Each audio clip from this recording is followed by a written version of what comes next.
All right, well, our next guest voted in Congress for a full investigation into the attempted assassination of President Trump, the failures of the Secret Service that led to the tragedy, and what reforms are needed to ensure this never happens again. Yeah, part of that investigation was yesterday's joint congressional hearing where we heard U.S. Secret Service Acting Director Ronald Rowe, whom we just saw, say this. Let's listen.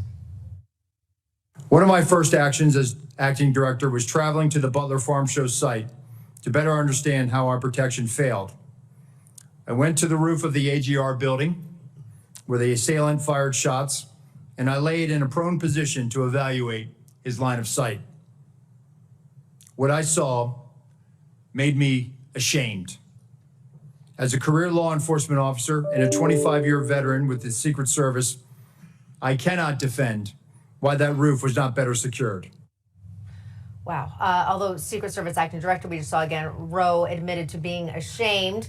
He also did then try to shift some blame onto local law enforcement in Butler, Pennsylvania, to which the local district attorney replied, quote, "Our guys did everything they were asked and went above and beyond what they were asked on that day." And as Alana was reporting, the criticism of the Secret Service is coming from within the agency as well. With that counter sniper, again saying the organization's top officials are unable to protect our leaders. Okay, joining us now to discuss, Kentucky Congressman and member of the House Energy and Commerce Committee, Congressman Brett Guthrie. Congressman, good to see you today. Yeah, thanks for having me. I appreciate the opportunity to be here. So does more leadership in the Secret Service need to go? Then just tell me how you're feeling as we're all witnessing this unfold, and just the way the FBI's delivered information, the Secret Service has delivered information to us in this investigation. Well, we're all frustrated in Washington. I think the first step was for Director Cheadle to leave.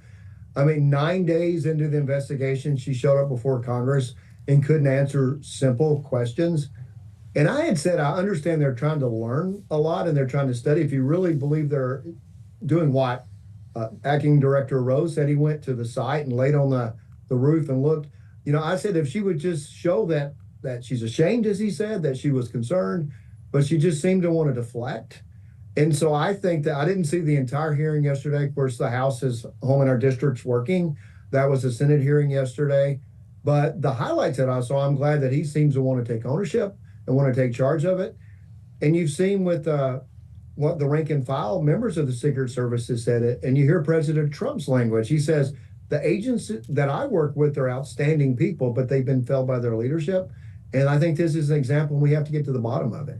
Congressman, what stands out to me is that there are a lot of conflicting stories, conflicting information, as our correspondent Alana Austin reported. And also breaking today was that the Secret Service has completely denied 3 Freedom of Information Acts to reveal emails, videos, and advanced survey security assessments. So once again, what are they potentially hiding? That's a rhetorical question, not directed to you. But does it concern you that nobody seems to be able to share an honest story, even when it comes down to the background and details of the shooter himself?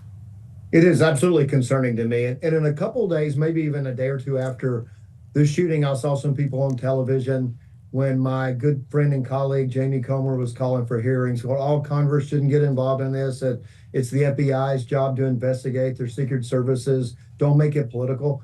We're not making it political. The answers that the issues that you just raised are concerning to us. And it's Congress' responsibility as the voice of the people to investigate the process. We don't investigate specifically to, you know, Article 2 of the Constitution gives that authority to the executive to investigate for the purposes of prosecuting. Well, we won't prosecute because the assailant's dead, but the prosecutor of the murder and the attempted assassination, there is an investigation that's appropriate.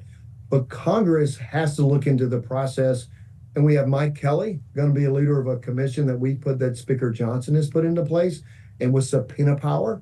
And so the denying requests from Congress is a serious issue. And I believe we're going to get to the bottom of it with someone like Mike Kelly, who's from Butler, whose house is 4 miles from the site, his dealership. I think some people parked at his dealership and walked to the rally. Mike Kelly was at the rally with his grandson and separate from his wife who was at the rally. And he wants to get to the bottom of it. And I'm telling you, he's an old Notre Dame football player. He's a Bulldog. He's passionate. He cares about it because it's his community. And I think we're going to get answers, or we're going to have to have results, or Congress is going to continue to pursue this. All right, Congressman Brett Guthrie, we appreciate your insight. Please join us again. Appreciate it. Thank you. Okay, coming up, by now everyone knows that